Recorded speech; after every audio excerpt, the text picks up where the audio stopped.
तो मावा बिजनेस की ओरिजिनल इन्फॉर्मेशन लेने के लिए, ग्राउंड इन्फॉर्मेशन लेने के लिए मैं आपके लिए आ गया हूं राजस्थान के बहरोड सिटी में मदन लाल मावा वाले की फैक्ट्री में, जहां पर बड़े स्केल पे मावा बनता है। और उन्होंने भी एक छोटे से सेटअप से, छोटी इन्वेस्टमेंट से ही मावे का बिजनेस शुरू किया था, बट आज के टाइम में उनकी बहुत बड़ी फैक्ट्री है। तो मदन लाल सर को जिन्होंने हेल्प की थी ये बिजनेस शुरू करवाने, तो जीसीआई बॉयलर से सोनू चौधरी सर से हम लोग बात करेंगे कि कैसे आप ये बिजनेस शुरू कर सकते हो। हेलो एवरीवन, मैं Sonu Chaudhary, genius energy critical innovation private limited, Behror Rajasthan से। हमारी कंपनी जो है वो मावा बिजनेस के लिए और पनीर बिजनेस के लिए कढ़ाई, बॉयलर और ये इक्विपमेंट बनाती है। हमारे पास मावा बिजनेस करने के लिए एक ऐसी टेक्नोलॉजी है जिसमें आपको मावा बिजनेस करने के लिए हमारी जो पेटेंट टेक्नोलॉजी है, इसमें आप 70% तक आप ईंधन या फिर फ्यूल का सेव कर सकते हो, जिससे कि आपकी प्रोडक्शन कॉस्ट जो है वो बहुत ही कम होगी।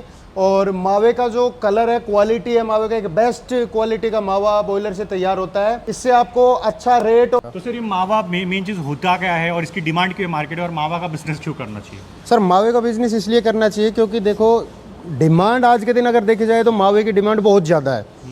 दीपावली एक ऐसा त्यौहार है, रक्षाबंधन एक ऐसा त्यौहार है, त्यौहार तो कोई भी लगा लो, जो बिना मिठाई के तो त्यौहार है ही नहीं।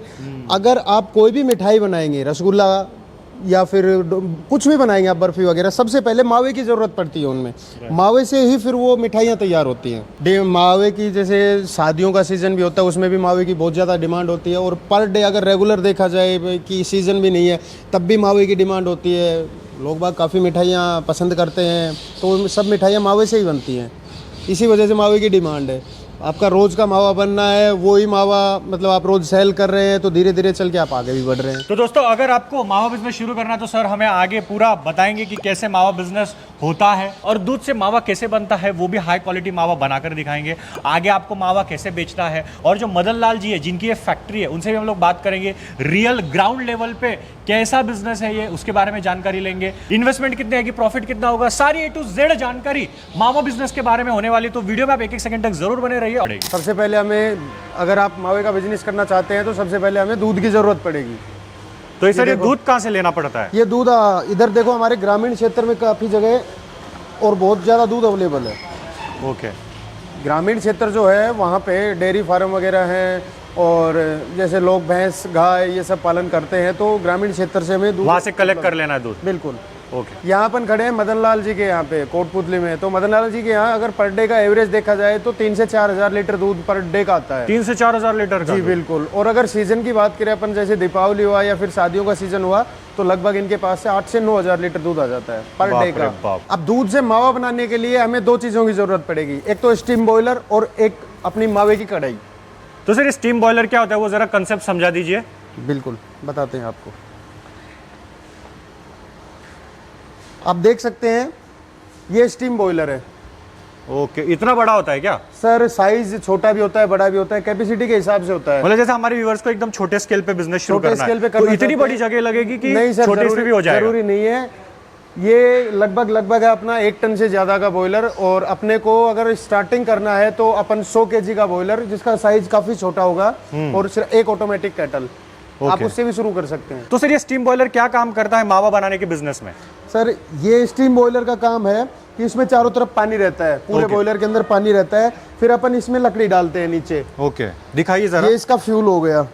स्टीम बॉयलर कैसे दिखता है जरा दिखाइए। यहाँ पे अपन लकड़ी डालते हैं। ओके। और ये जो अंदर जल रहा है वो पूरा लकड़ी जल रहा है? ये पूरा लकड़ी जल रहा है। आप इसको चाहो तो गैस से भी चला सकते हो। और ये कौन सी लकड़ी होती है सर? ये मिक्स लकड़ी आती है। ओके। हाँ जी। आप इसको चाहो तो कोयले से भी चला सकते हो, गैस से भी चला सकते हो। अच्छा। CNG PNG जो फ्यूल आपके पास अवेलेबल हो उसी से आप चला सकते हो। तो लकड़ी से चलाने का क्या फायदा है? तो लकड़ी से चलाने का, लकड़ी में सर जो रॉ मटेरियल की कॉस्ट होती है ना, वो सबसे कम आती है लकड़ी में। हाँ। जो इनका प्रोडक्शन का कॉस्ट है, लगभग वो लकड़ी से सस्ता किसी में भी नहीं आता। जहाँ पे लकड़ी अवेलेबल नहीं है, अब जैसे काफी जगह ऐसा है कि लकड़ियों पे बैन भी बना रखा है ना, तो उसके हिसाब से वहाँ पे CNG PNG LPG कोयला जो भी आपके पास अवेलेबल है, हम उसी से बॉयलर चला देते हैं। ओके। उसके बाद क्या होता है, यहाँ से अपन ने लकड़ी डाल दी, लकड़ी डालने के बाद में ये आँच चलेगी और उससे स्टीम बनेगा। अच्छा, अंदर का पानी है वो स्टीम में कन्वर्ट हो जाएगा? स्टीम में कन्वर्ट हो जाएगा। सर ये बॉयलर हो गया। इसके बाद में ये पॉइंट अपना सेकंड पॉइंट, जो आप पाइप देख रहे हैं वहाँ पे, हाँ वो सिल्वर कलर का? यस सर, ये MS का पाइप होता है। ये सर कंप्लीट क्लोज सर्किट में अपन कढ़ाइयों के अंदर सप्लाई देते हैं। अच्छा, ये पूरा कनेक्टेड है बॉयलर से? ये कंप्लीट कनेक्टेड है बॉयलर से। ये जो बॉयलर है, बॉयलर से स्टीम आती है और हमारी कढ़ाइयों में जाती है। ये जो आप पाइप देख रहे हैं, इस पाइप के थ्रू कढ़ाई के अंदर स्टीम आएगी और फिर नीचे स्टीम अपना काम करेगी, जैसे दूध को गर्म करेगी, उबाल लेगी, उसका मावा बनाना है आपको या पनीर के लिए गर्म करना है, जो भी आपको प्रोडक्ट बनाना है। हाँ। वो अपना काम करने के बाद में फिर स्टीम वापस अपन रिसाइकिल बॉयलर के अंदर लेते हैं। तो चलिए सर, हमारे व्यूवर्स को दूध कढ़ाई में डाल के हमें मावा बनाकर दिखाइए। और सबसे पहले क्या है कि अपन ने दूध लिया,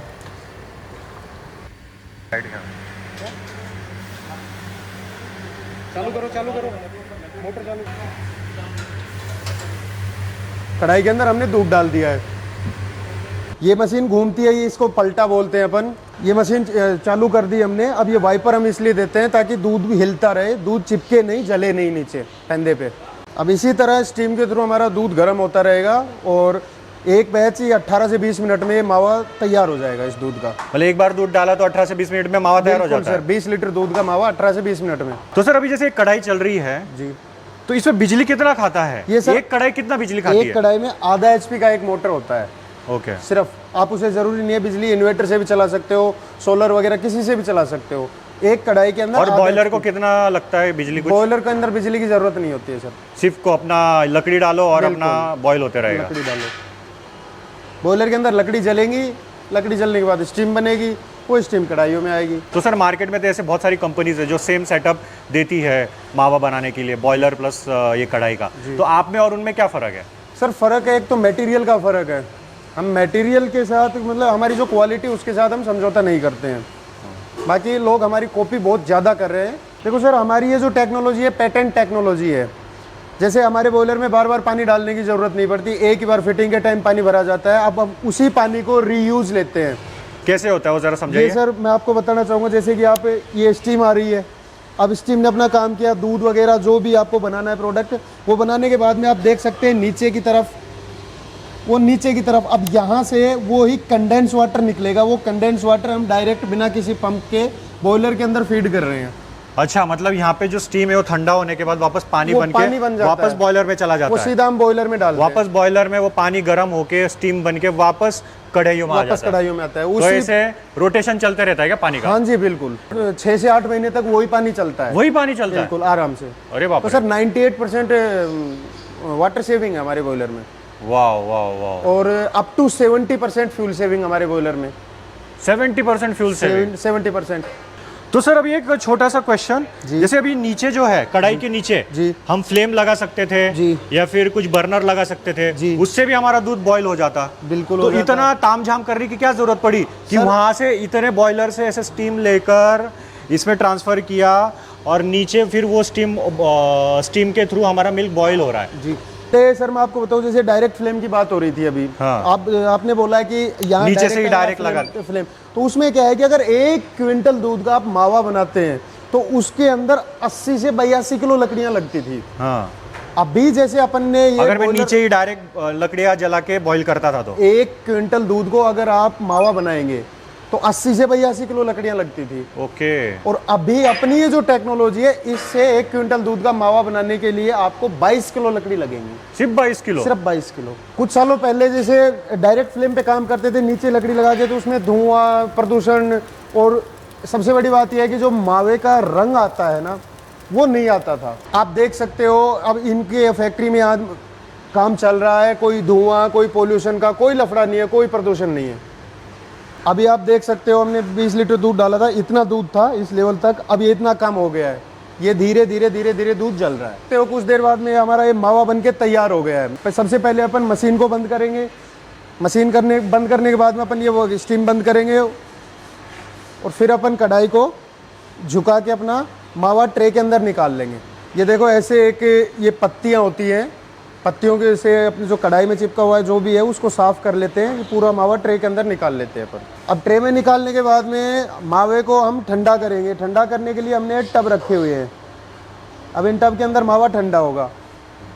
इस मावे की जो क्वालिटी है, वो इसका कलर, जो ओरिजिनल कलर होता है दूध का, वो ओरिजिनल कलर है मावे का। ये ना इसमें कहीं जलता है, ना इसमें कहीं चिपकता है नीचे, ना लगता है। इसी से आपको मार्केट के अंदर रेट मिल सकता है। अगर मावे का कलर फॉल्ट हो गया तो आपको रेट नहीं मिलेगा मार्केट में। इसी को ही एक अच्छी क्वालिटी का मावा बोला जाता है, आप ध्यान से देख सकते हैं। और इसी की वजह, क्वालिटी की वजह से ही आप मार्केट में अच्छे प्राइस पा सकते हैं इस मावे के। अभी जैसे अपन यह कढ़ाई खाली हो गया, फ्री हो गया, अब सेम प्रोसेस करके अब इसमें अपन दूध डाल लेंगे, दूसरा बैच निकाल सकते हैं। सेम उसी तरह से अपना वही प्रोसेस करना है। अपने को ये दूध डालना है, दूध डालने के बाद में ये मोटर ऑन करनी है और अब मावा रेडी 20 मिनट में। जब अपन ने मावा वगैरह सब बना लिया, अपने पास दूध खत्म हो गया, तो उसके बाद में कढ़ाई के अंदर आप पानी डाल दो ताकि कढ़ाई की सफाई बनी रहेगी। अब ठंडा होने के बाद में इस मावे की हम पैकिंग करेंगे।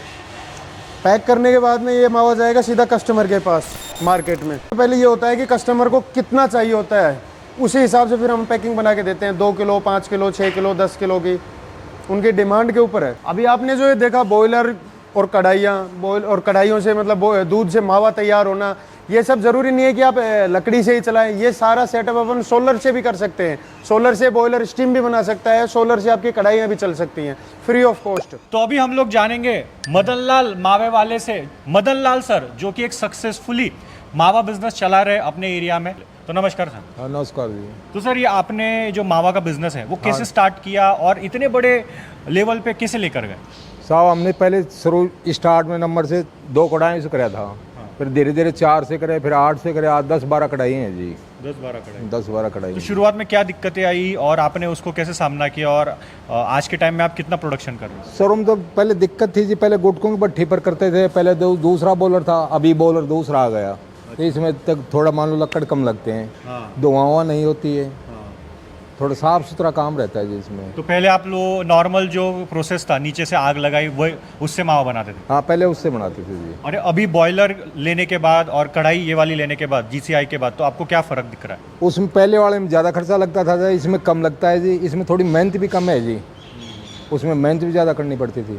और सर अगर कोई नया बंदा है जिसे ये बिजनेस शुरू करना है अपने एरिया में, तो उसके लिए आप क्या कहना चाहोगे, कैसे उसने शुरुआत करनी चाहिए? उसको भी ऐसा ही करना चाहिए जी, मान लो बॉलर लगाना चाहिए और बढ़िया काम करना चाहिए जी, क्वालिटी काम करना चाहिए। और आज के टाइम में आपने मार्केट कैसे जमाया, कैसे आपने बेचा या फिर कनेक्शंस कैसे बनाए, मार्केटिंग कैसे किया था? मार्केट ऐसे करा जी, साफ सुथरा काम रखे जी, ईमानदारी से मावा बेचा है। तो साफ सुथरा मावा बेचेंगे ईमानदारी से तो मार्केट अपना आप हो गया जी। जैसे मुझे सर ने बताया कि यार मदन लाल जो है ये बहुत बड़ा नाम है पूरे एरिया में, मदन लाल मावे वाला। तो ये जो मदन लाल मावे वाला जो आपने ब्रांड बनाया है, नाम बनाया है, वो कैसे बनाया है? बढ़िया क्वालिटी देते हैं जी बस। हाँ बढ़िया क्वालिटी से नाम बनेगा जी। और अभी के टाइम में आप कितना मावा बना लेते हो दिन का, या फिर महीने का कितना मावा निकलता है? मैंने लगभग रोज के 3-4 कुंटल मावा निकल जाता है जी।